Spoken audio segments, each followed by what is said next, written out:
8절에서 10절 말씀 보도록 하겠습니다. 이 사도 바울과 바나바의 1차 전도 여행에 관한 말씀들을 이어서 살펴보고 있는데, 사도행전 14장 8절에서 10절 말씀 한 목소리로 읽겠습니다. 시작. 루스드라에 답을 쓰지 못하는 한 사람이 앉아있는데 나면서 걷지 못하게 되어 걸어본 적이 없는 자라. 바울이 말하는 것을 듣고는 바울이 주목하여 구원받을 만한 믿음이 그에게 있는 것을 보고 큰 소리로 이르되 내 발로 바로 일어서라 하니 그 사람이 일어나 걷는지라. 아멘. 믿음을 보시는 하나님이라는 제목으로 하나님의 말씀을 전하도록 하겠습니다. 안디옥 교회에서, 안디옥이 여기 있습니다. 처음에 안디옥 교회에서 바울과 바나바를 이 가운데 쪽에 있는 섬인 구브로 섬으로 파송을 했어요. 거기는 바나바의 고향이었죠. 그래서 바나바는 그곳에서 열심히 복음을 전했고요, 또 그곳에서 믿는 자들이 더해지는 것을 경험을 했습니다. 항상 뿌리면 하나님이 거두게 하세요. 어떤 것은 1년 만에 거두는 게 있고요, 어떤 것은 3년 만에 거두는 것도 있고, 어떤 것은 30년 만에 거두는 것도 있어요. 하지만 거두는 순간 우리의 기다림이 후회되지 않도록 하나님은 만들어 주실 거예요. 하나님은 우리의 기다림을 후회하게 만드시는 분이 아니라 하나님께 믿음 두길 잘했다, 하나님께 소망 두길 잘했다, 하나님의 때를 기다리길 잘했다라고 만들어주시는 분이 바로 우리 하나님이신 줄로 믿습니다. 그렇게 구브로에서 열매를 맺고 그 다음에 계속해서 화살표를 따라 이동을 해요. 어디로 가느냐 하면 비시디아 안디옥이라는 곳도 가고요, 이고니온이라는 곳도 가고요, 그 다음에 계속 지나서 루스드라라는 곳까지 오게 됩니다. 이곳을 지나면서 순탄한 일정이 하나도 없었어요. 가는 곳마다 박해가 있고요, 가는 곳마다 쫓겨남이 있었어요. 가는 곳마다 내가 예수님 살리는 말을 전했는데 나를 죽이는 말이 되돌아왔어요. 하지만 그럼에도 불구하고 그곳에 계속해서 믿는 자들이 생겨났어요. 박해가 심해지면 심해질수록 열매도 분명히 나타났습니다. 그것이 바로 하나님의 은혜의 역사예요. 이번 주에 화요일에 행복전도대를 갔다 오는데 제가 몸이 좀 너무 안 좋아가지고 사실은 굉장히 힘들었었거든요. 그래서 그럼에도 불구하고 제가 이제 같이 성도님들하고 앞장을 서야 이 전도할 때 성도님들도 힘이 나고 계속해서 이 전도의 열정을, 전도의 불길을 계속해서 키울 수 있거든요. 그래서 그 마음을 가지고 같이 이제 전도하러 나갔습니다. 그런데 제 전도 구역이 있거든요. 갈 때마다 전도하는 제 구역이 있어요. 그래서 오늘도 거기로 가서 내가 내 구역을 지켜야 되겠다. 왜냐하면 누군가는 오늘도 와서 힘주 주지 않을까? 이번 주에도 와서 그 티슈 나눠주는 사람이 있지 않을까? 그렇게 생각이 되거든요. 그래서 그 구역으로 가서 이렇게 하고 있는데 제가 되게 불쌍해 보였나 봐요. 그때도 날씨가 추웠거든요. 갑자기 추워진 그런 기점인데 제가 너무 불쌍해 보였나 봐요. 어떤 이제 한 50대 중반 되시는 이제 여성분이 자전거를 타고 뒤에 이제 잠근 것들을 싣고 이제 지나가고 계셨어요. 그런데 저를 이렇게 뚫어지게 이렇게 쳐다보고 지나가시더라고요. 그러다가 다시 자전거를 돌려가지고 이 자전거 타고 계신 분한테는 이렇게 주기가 쉽지 않아서 항상 이 아쉬운 마음이 있는데, 그래서 잠깐 정차했을 때 얼른 가방에 일단 넣어버리고 금혜교회에서 왔습니다 이렇게 얘기를 하는데, 그분이 이렇게 다시 유턴을 해서 오시더라고요. 그러더니 저한테 교회에서 나오셨어요? 그러더라고요. 예, 교회 꿈의교회에서 나왔습니다. 그랬더니 아이고 이렇게 말씀하시더니 저한테 어떻게 커피 한 잔 사줄까요? 그러는 거예요. 제가 너무 감사하죠. 그런데 제가 지금 이 커피 마시면서 전도를 하면 좀 지장이 있어서 마음만 10배로 받겠습니다. 그랬더니 젊은 전도사님이 불쌍해 보여가지고 그냥 지나칠 수가 없겠다는 거예요. 그러더니 와가지고 그런 말씀을 해주시는 거예요. 근데 그날따라 그런 날 있지 않습니까? 유난히 전도가 안 되는 날이 있어요. 그날따라 제가 주는 분마다 그냥 쌀쌀하게 거절을 하시는 거예요. 그렇게 빡 쌀쌀하게 거절을 하시는 거예요. 그러면 또 저는 그 뒤통수에 대고 하나님 저 사람 축복받게 해주세요. 이렇게 뒤통수 해야 되고 막 축복해야 되지 않습니까? 그래야 저의 전도가 의미가 있는 거니까. 저분이 누군지 모르지만 하나님 안에 잘 되게 해주세요. 축복받게 해주세요. 예수님 알게 해주세요. 이렇게 뒤통수 해야 되고 그냥 축복을 10배로 해주는 거예요. 자, 그렇게 그날따라 이렇게 거절을 당하는데 그분이 그렇게 와서 한마디를 해주니까 제 마음에 몸도 힘들고 마음도 힘들고 날씨도 춥고 그랬다가 갑자기 마음 안에 막 뜨거운 게 일어나는 거예요. 아, 그래, 내가 전도하면서 불쌍하게 보이면 안 되겠지. 내가 전도하면서 이렇게 주눅들어 있으면 안 되겠지. 그때부터 제가 일부러 표정도 밝게 하고 목소리도 더 크게 하고 더 성큼성큼 다가가고 이렇게 전도를 했어요. 그랬더니 그때부터 사람들이 잘 받아주는 거예요. 티슈를 잘 받아주면서 순식간에 가방에 있는 걸 매진시키고 그 다음에 왔습니다. 그거를 보면서 하나님께서는 하나님의 일을 하려고 할 때, 하나님을 의지하는 삶을 살려고 할 때 하나님은 어떤 형태로든 어떤 모양으로든 우리를 도와주시는구나. 저는 그걸 깨달았어요. 그분이 누군지 모르지만 저를 하필 불쌍하게 여겨주셔가지고 격려의 말을 해준 덕분에 제가 진짜 마음으로나 몸으로나 힘이 나는 거예요. 보람이 있어지는 거예요. 내가 복음 전도를 하고 있다는 자부심이 제 안에 막 회복이 되는 거예요. 누군지도 모르는 사람의 한마디의 말로도 하나님은 우리를 위로하시고 회복시키실 수 있습니다. 저는 오늘 육교회 성도님들을 예배의 자리 가운데 부른 것이 그 하나님의 인도하심이 있다고 생각해요. 우리 중에 아주 쉬운 삶이 어디 있겠어요? 우리 중에 만만한 기도 제목이 뭐가 있겠습니까? 그렇지 않아요. 모두가 자기 나름대로 힘든 것이 있고 자기 나름대로 수건과 같은 기도 제목이 있고 내 삶에 꼭 하나 이것만 해결되었으면 좋겠다라는 바람들이 있어요. 하나님께서는 그것을 다 아시고 우리의 삶을 인도하십니다. 우리의 결말은요, 우리의 과정은 때때로 상승과 하강이 있을지 모르지만 우리의 결말은 결국에 우리의 끝은 하나님이 주시는 선한 것이에요. 하나님 앞에 감사의 양손을 둘 수밖에 없도록 하나님은 우리를 그렇게 인도하실 겁니다. 그러므로 그 신뢰를 가지고 여러분 낙심하지 마세요. 포기하지 마세요. 계속해서 하나님 의지하시고요. 계속해서 하나님이 허락하신 거 가지고 기도하세요. 하나님이 들어주시고 그 가운데 우리를 넘치는 기쁨으로 채워주실 줄 믿습니다.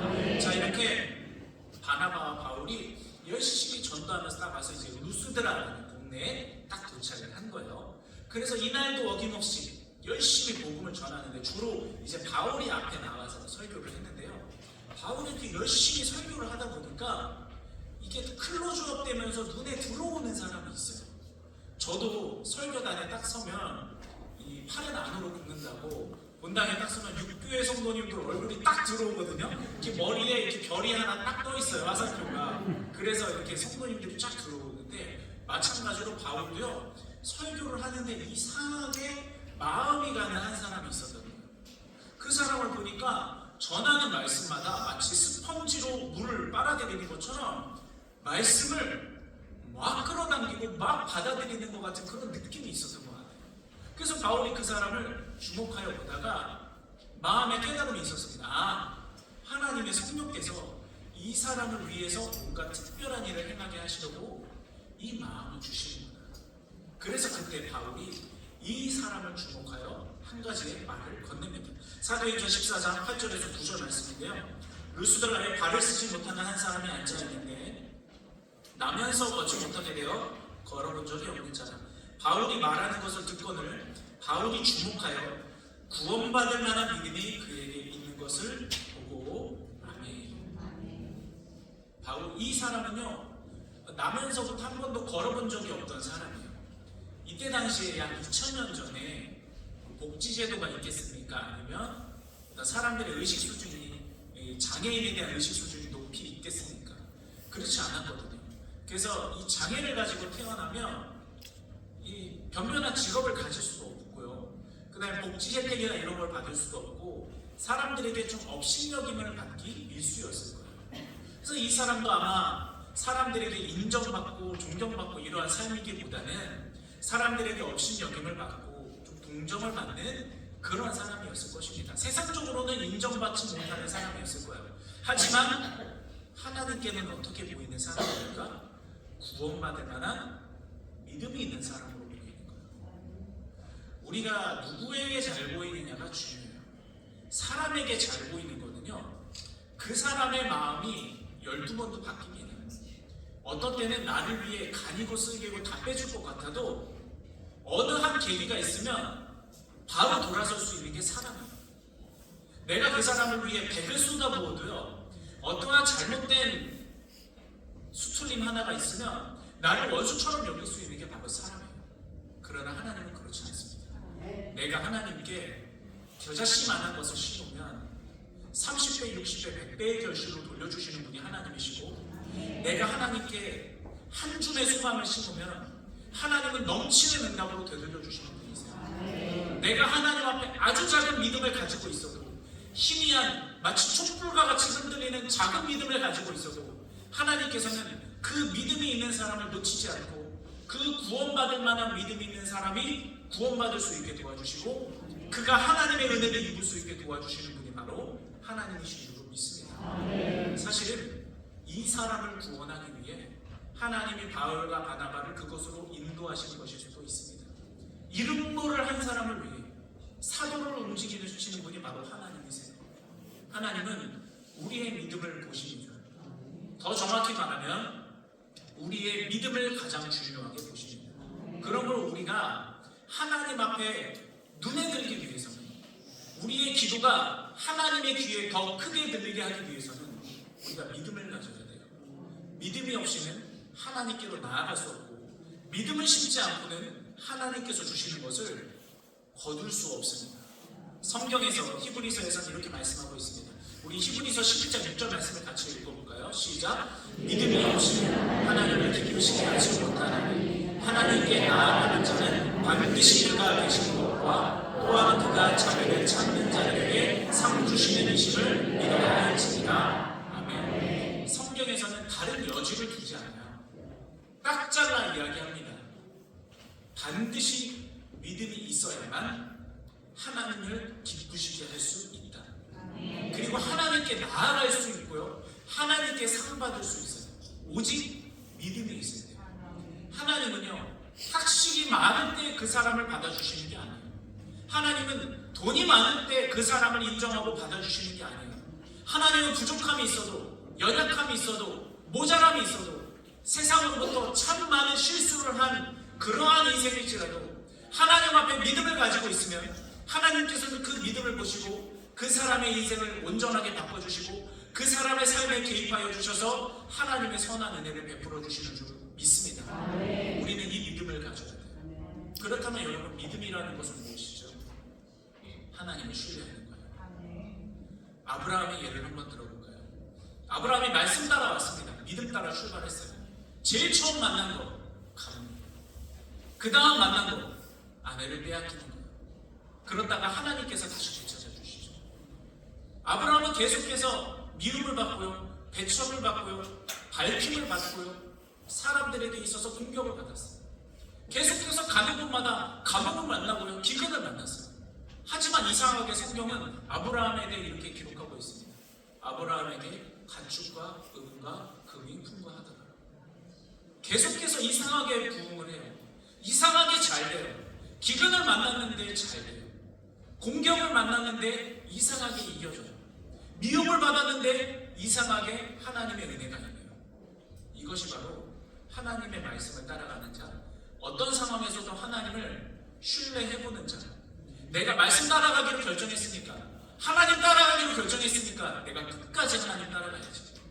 그 믿음 위에 하나님께서 축복해 주셔서 아브라함이 되고 100세에 얻은 이삭으로 약속의 계보를 이어나갈 수 있게 된 것입니다. 모세를 한번 떠올려 볼까요? 40세 때 모든 걸 잃었습니다. 무명자로 살아가요. 광야에서 80세까지 40년의 세월이 걸렸습니다. 그리고 나서 하나님이 그를 부르세요. 속이 텅텅 비워졌을 때 그가 하나님께 채워지기 위해 하나님께 불려줍니다. 그리고 나서 하나님의 명령 따라서 갑니다. 그런데 가자마자 백성들이 내 편이 되어주는 것 같아도 그러지 않아요. 내 말을 들어줄 것 같던 파라오도 내 말을 들어주지 않고 결국에는 출애굽을 했는데 제일 먼저 만난 것이 무엇이죠? 홍해바다입니다. 앞에는 홍해바다, 뒤에는 애국군대. 하지만 결말은 어떻게 되어 있죠? 모든 어려움과 역경들이 있었지만 광야에서 발이 부르트지 않았고, 광야에서 굶지 않았고, 광야에서 밤에 불기둥 때문에 죽지 않았고, 광야에서 낮에 더위 때문에 탈진하지 않았습니다. 물 한 방울 나지 않는 광야에서 갑자기 바위가 터지면서 거기에 샘물이 나오기 시작해서 강을 이루기 시작해요.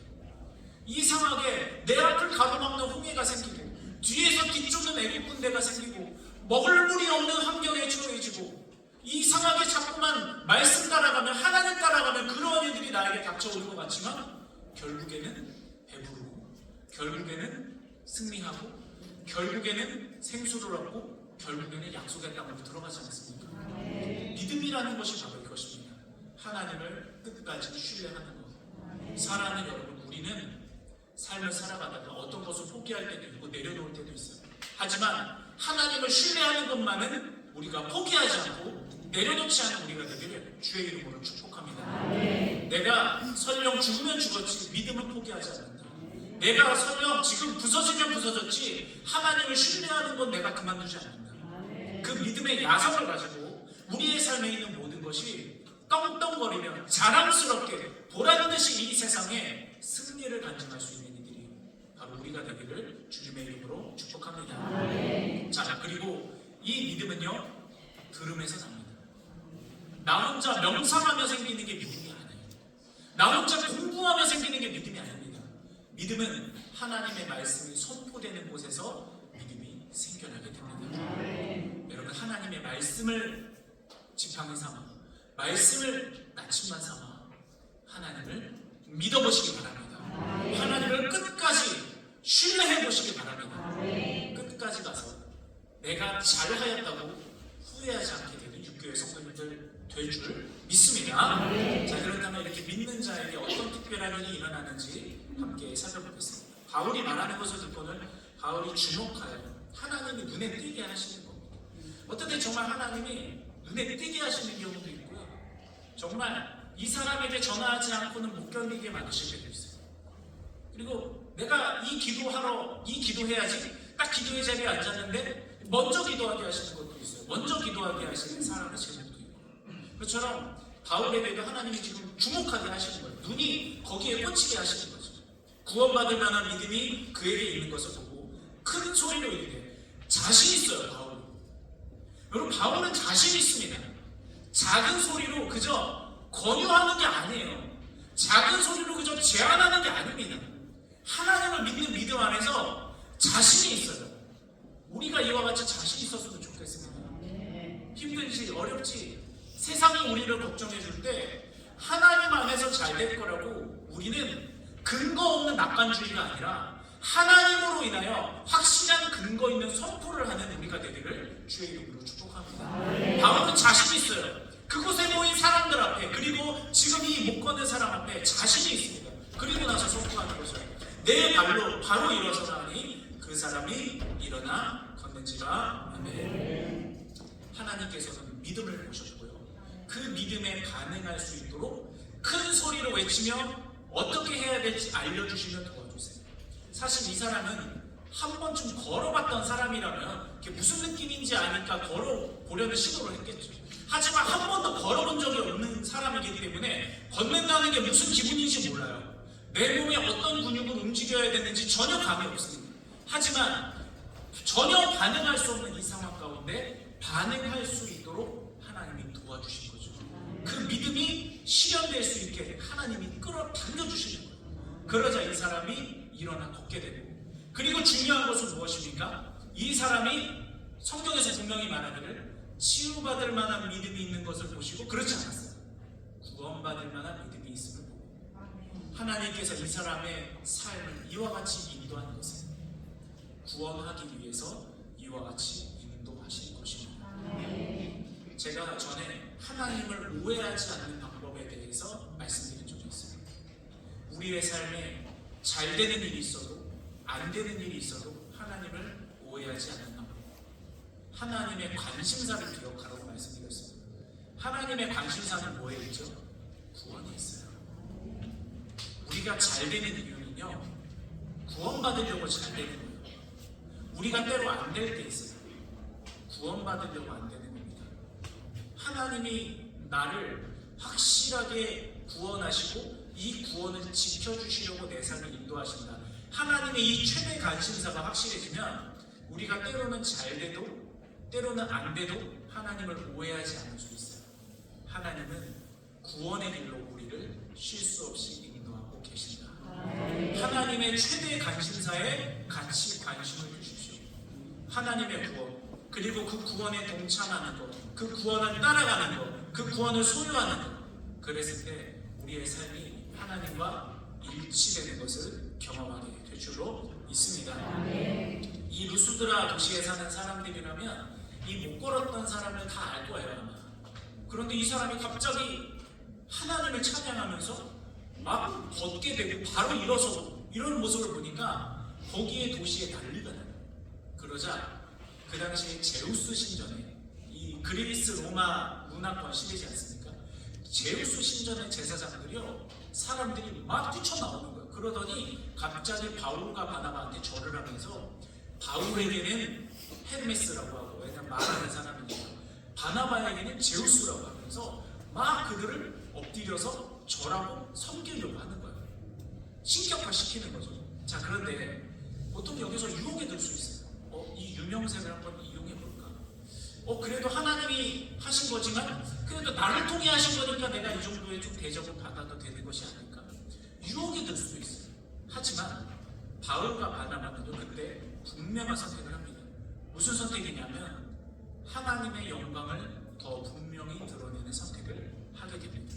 사도행전 14장 14절에서 15절을 보면요, 지금 나에게 절하는 이 사람들의 모습을 보고요, 두 사도 바나바와 바울이 듣고 옷을 찢고 물 가운데 뛰어들어가서 소리질러 이르되 여러분이 어찌하여 이런 일을 하느냐? 우리도 여러분과 같은 성정을 가진 사람이라. 여러분에게 복음을 전하는 것은 이런 헛되기를 버리고 천지와 바다와 그 가운데 만물을 지으시고 살아계신 하나님께로 돌아오게 함이라. 아멘. 이들은요, 자신들을 드높이지 않아요. 하나님의 영광에 대해, 하나님이 하신 일에 대해 숟가락을 얹지 않아요. 내 이름을 거기에 은근슬쩍 드러내지 않습니다. 자신들은 잊혀지기를 원해요, 오히려. 왜냐? 지금 이들의 목적은 오직 살아계신 창조주 하나님을 드러내는 것에 모든 초점이 가 있기 때문에 그래요. 나를 향한 관심들, 나를 향한 이익들, 나를 향한 칭송들, 그것들을 다 방향을 돌려서 창조주 하나님께로 올려드립니다. 그래서 바나바와 바울이 실패하지 않을 수 있었다는 거예요. 사람은 조금 잘 될 때 하나님의 영광을 가리는 잘못된 선택을 할 수 있습니다. 그런데 우리가요, 어떤 상황에서든지 하나님의 영광만 드러내기를 마음먹는다면 그 사람은 결코 실패하지 않고요, 하나님께서 그 마음 위에 더 큰 복을 얹어주실 줄로 믿습니다. 이 일로 인해서 바울과 바나바가 어떤 대접을 받았을까요? 처음에는 칭송받다가 이와 같이 자신들을 싹 감추고 하나님만을 드러내니까 사람들의 태도가 돌변해요. 그리고 나서 바울과 바나바를 돌로 치기 시작합니다. 얼마나 많이 쳤던지 바울이 죽은 줄 알고 그 시체를 내다버린 거예요. 그런데 숨이 아직 붙어 있어서 일어나서 살았습니다. 그런데 바나바와 바울은 그때 어떻게 되지 않습니까? 다시 그 성읍으로 돌아가요. 그리고 다시 복음을 전하기 시작합니다. 그리고 결국에는 아까 지도에 보여드린 것처럼 왔던 길을 다시 또 돌아가면서 다시 복음을 전하고 안디옥 교회로 돌아가요. 그리고 나서 그들이 최종 보고를 이와 같이 합니다. 그들이 이르러 교회를 모아 하나님이 함께 행하신 모든 일과 이방인들에게 믿음의 문을 여신 것을 보고하라. 아멘. 돌에 맞았지만, 죽을 뻔했지만, 미움받았지만, 핍박받았지만 하나님은 결국 그곳에 많은 영혼들이 구원받는 것을 보여주셨습니다. 하나님의 영광을 이뤄내셨고 바울과 바나바가 하나님의 사명을 완수할 수 있도록 인도해 주셨습니다. 말씀이 결론 맺겠습니다. 사랑하는 여러분, 하나님의 믿음을 보십니다. 하나님 신뢰하고 계십니까? 끝까지 신뢰하십니다. 우리에게 포기가 없습니다. 중간에 그만두는 거 우리는 하지 않습니다. 다른 거는 그렇게 해도요, 하나님 의지하는 거, 하나님 신뢰하는 거, 하나님을 향한 긍정의 소망을 두는 거, 그것만큼은 우리가 포기하지 않고 합니다. 그래서 바울과 바나바처럼 어려움이 있을지라도, 역경이 있을지라도 하나님을 드러내고 하나님을 따라가고 하나님을 믿는 우리들에게 하나님께서 허락하시는 은혜의 열매들이 가득하게 되기를 주님의 이름으로 축복합니다. 아멘. 우리 그것을 기억하며 함께 찬양할 텐데요, 이 시간은 우리 박수하면서 뜨겁게 한번 찬양해 봤으면 좋겠습니다. 나 주의 믿음 갖고 함께 찬송하겠습니다.